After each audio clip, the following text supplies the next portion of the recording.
Hello po mga kababayan, si Dante Maravillas, Bicolano vlogger, broadcast journalist from Albay. Pumalag po si Akbayan na party list representative Perci Cendan sa naging desisyon ng Supreme Court, mga kababayan, na diniklarang ang constitutional yung articles of impeachment laban kay Vice President Sara Duterte.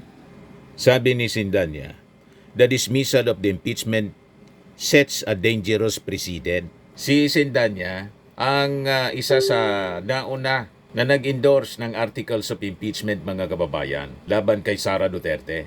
So sabi po niya, Supreme Court being cuddler of VP Sara Duterte, ito ang naging reaksyon ni Akbayan Representative Perci Cendan sa pagdeklara ng Korte Suprema na ang konstitusyonal ang articles of impeachment laban kay Vice President Sara Duterte dahil sa one-year bar rule.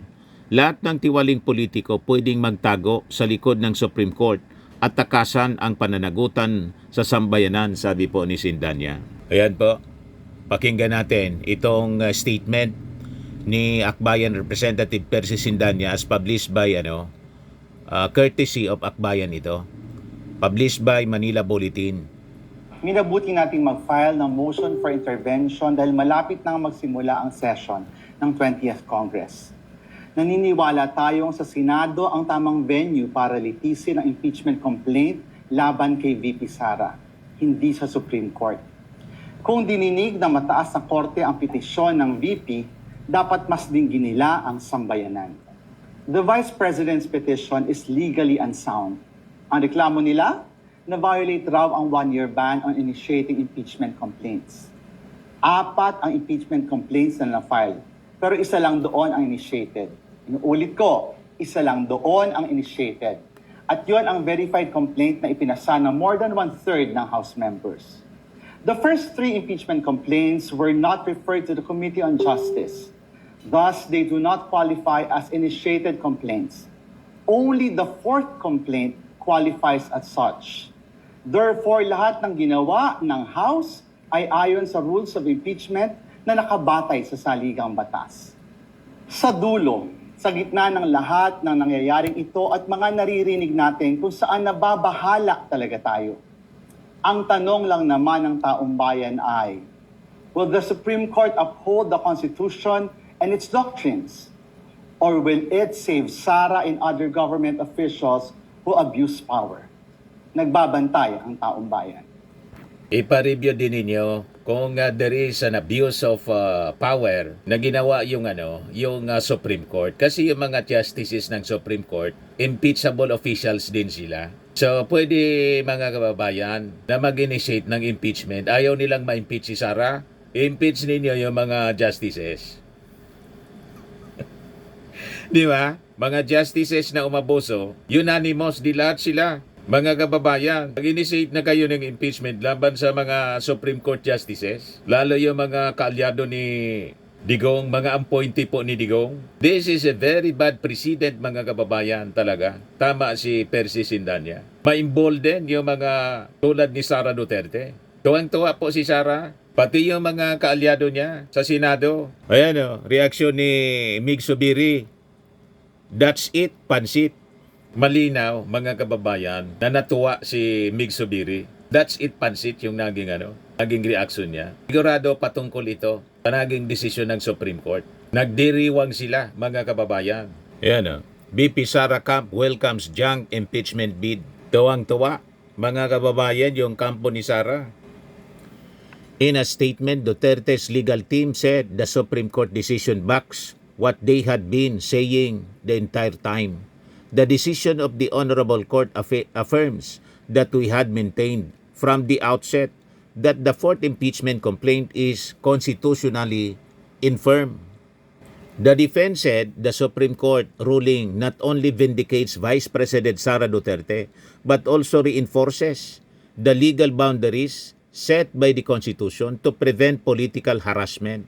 This unanimous decision has once again upheld the rule of law and reinforce the constitutional limits against abuse of the impeachment process. Despite this, the defense team reiterated that the Vice President remains ready to respond to allegations raised in the complaint. We remain prepared to address the allegations at the proper time and before the appropriate forum. The Supreme Court ruling prevents further deliberations or consideration of the case, effectively removing the threat of impeachment until the one-year bar lapses. Ngayon, yung House, nag-react na rin po yung spokesperson. Ayan po. House respects Supreme Court order but check and balance principle at risk niya. Sabi ng spokesman ng House, we respect the Supreme Court, but our constitutional duty to uphold truth and accountability does not end here. The impeachment process is not just a legal mechanism. It is a vital democratic safeguard. Under Article 11, Section 3 of the Constitution, the exclusive power to initiate impeachment rests solely with the House of Representatives. This was firmly established in Francisco versus House of Representatives 2003 and has long stood as settled doctrine, sabi po ni House spokesperson Attorney Princess Abante. Sabi niya po, to allow judicial interference in the initiation of this process risks undermining the very principle of checks and balances. Impeachment is a political act rooted in the people's will. No legal technicality should silence it, sabi po niya. Sabi po ni Atty. Abante, the House will exhaust all remedies to protect the independence of Congress and preserve the sanctity of our constitutional role. This is not defiance. This is constitutional fidelity. We owe it to the people to be relentless in our duty because accountability should never be optional, no matter how high the office.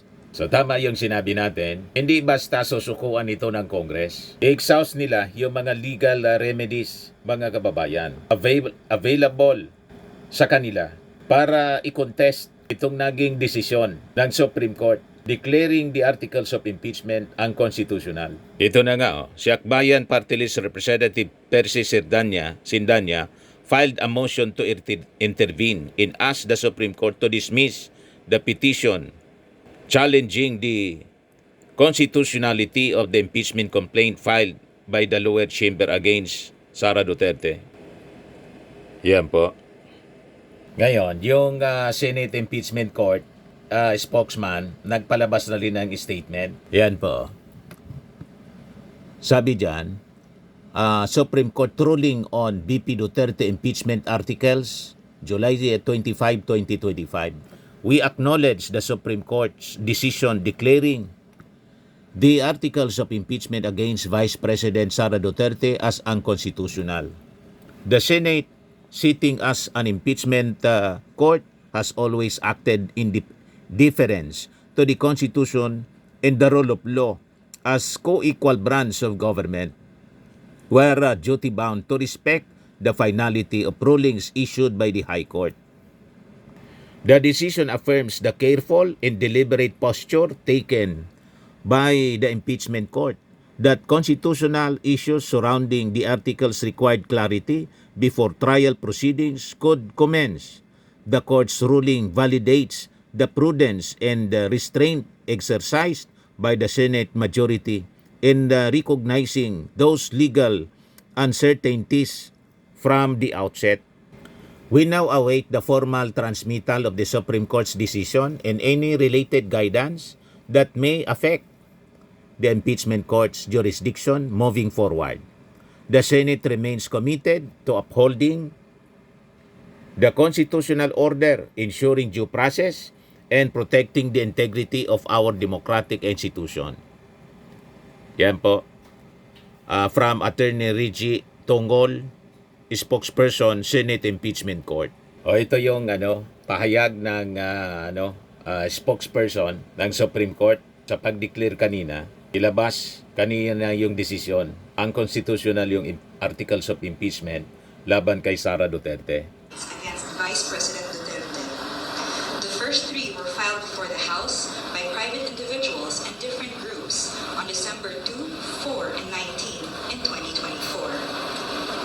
A fourth fourth complaint was lodged by a resolution approved by more than one-third of the House members of the 19th Congress on February 5, 2025, which was transmitted as the articles of impeachment to the Senate on the same day.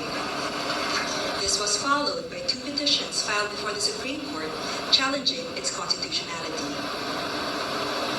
The Supreme Court decision, written by Senior Associate Justice Marvic M.B.F. Leonen, ruled that all legal issues involving impeachment proceedings are subject to judicial review, considering the nature of the offices and the institutions that are subject to impeachment, its effect on the independence of constitutional departments and organs, and its nature as a constitutional process. The impeachment process is primarily a legal and constitutional procedure, but with political characteristics.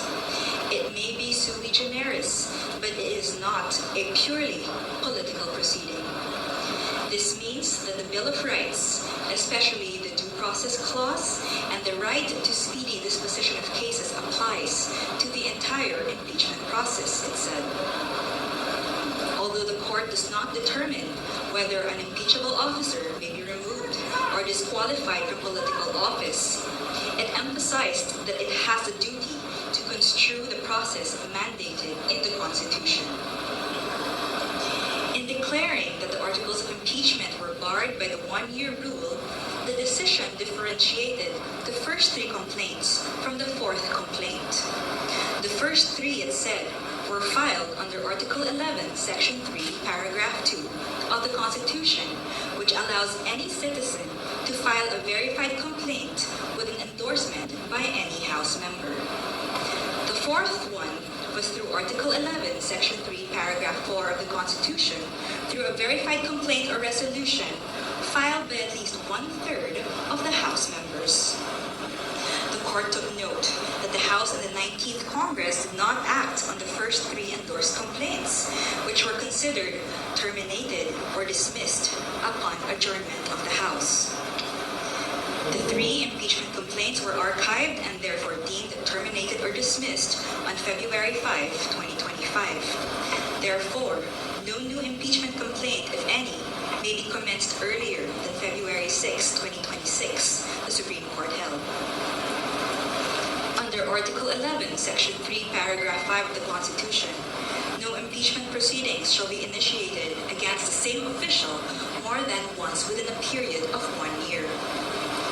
According to the decision, the one-year bar is reckoned from the time an impeachment complaint is dismissed or is no longer viable.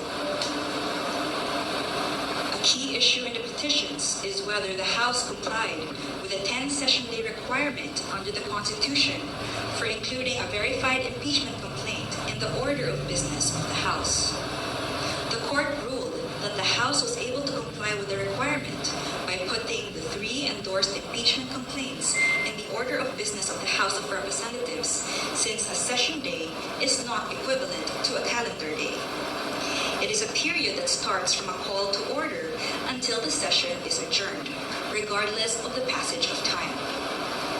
However, the court reminded the House that Article 11, Section 3, Paragraph 2 of the Constitution clearly requires that a verified impeachment complaint be immediately put in the order of business within 10 session days from its endorsement. The Constitution does not grant either the Secretary General or the Speaker of the House any discretion to determine when this period commences. Consequently, the House of Representatives is not granted any discretion except to refer these matters to the proper committee within 3 session days. However, the House may opt to consolidate all impeachment complaints properly commenced and endorsed within these periods. The court also determined that due process applies to the impeachment process. It laid down the following due process requirements in impeachment proceedings. First, the articles of impeachment or resolution must include evidence when shared with the House members, especially those who are considering its endorsement. Second, the evidence should be sufficient to prove the charges in the articles of impeachment. Third, the articles of impeachment and the supporting supporting evidence should be available to all members of the House of Representatives, not only to those who are being considered to endorse. Fourth, the respondent in the impeachment complaint should have been given a chance to be heard on the articles of impeachment and the supporting evidence to prove the charges prior to its transmittal to the Senate, despite the number of endorsements from House members. The House of Representatives must be given reasonable time to reach their independent decision of whether they will endorse an impeachment complaint.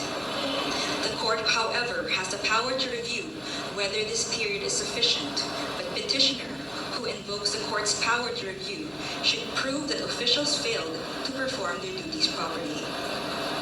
Sixth, the basis of any charge must be for impeachable acts or omissions committed in relation to their office and during the current term of the impeachable officer. For the President and Vice President, these acts must be sufficiently grave, amounting to the crimes described in Article 11, Section 2, or a betrayal of public trust given by the majority of the electorate. For the other impeachable officers, the act must be sufficiently grave that they undermine and outweigh the respect for their constitutional independence and autonomy. And seventh, to ensure that respondent in the impeachment complaint is heard under the requirements of due process in the procedure under Article 11, Section 3, Paragraph 4, the House of Representatives is required to A. Provide a copy of the articles of impeachment and its accompanying evidence to the respondent to give him or her an opportunity to respond within a reasonable period to be determined by the House rules. The Constitution only requires an opportunity to be heard. It is up to the respondent to waive this fundamental right and opt to present his or her evidence at the Senate trial. And B. Make the articles of impeachment with its accompanying evidence and the comment of the respondent available to all members of the House of Representatives. It is the House, not 1/3 of the House, that has the sole prerogative to initiate impeachment complaints. Thus, there must be some modicum of deliberations so that each member representing their constituents can be heard and thus convince others of their position. The transmittal will only take place upon the qualified vote of 1/3 of the House. We quote from the final note of the unanimous decision. It is not our duty to favor any political result. Ours is to ensure that politics are framed within the rule of just law. We cannot concede the sobriety of fairness inherent in due process of law to the passions of a political moment. Our fundamental law is clear. The end does not justify the means. We understand our history. We have learned that in the past, momentary desires to do what is convenient and concede means to ends have inadvertently created precedents that weaken the succor of law for those who dissent, or those at our society's margins, or those who may have fallen out of grace from the powers that be. We have learned that the clash of political interests in the past, often disguised by noble intentions, has obscured the need to address the real problems of corruption, inequality, poverty, and disempowerment faced by our people. We will not allow that to happen again. We will not hesitate to declare what is legal, just, and right for our people. There is a right way to do the right thing at the right time. This is what the rule of just law means. This is what fairness or due process of law means, even for impeachment. End of quote. The Supreme Court's ruling is immediately executory. It shall be deemed served on the petitioners and released upon publication in the Supreme Court website and receipt of the parties of their digital copy in accordance with the guidelines of the transition to electronic filing in the Supreme Court. We urge everyone to read the full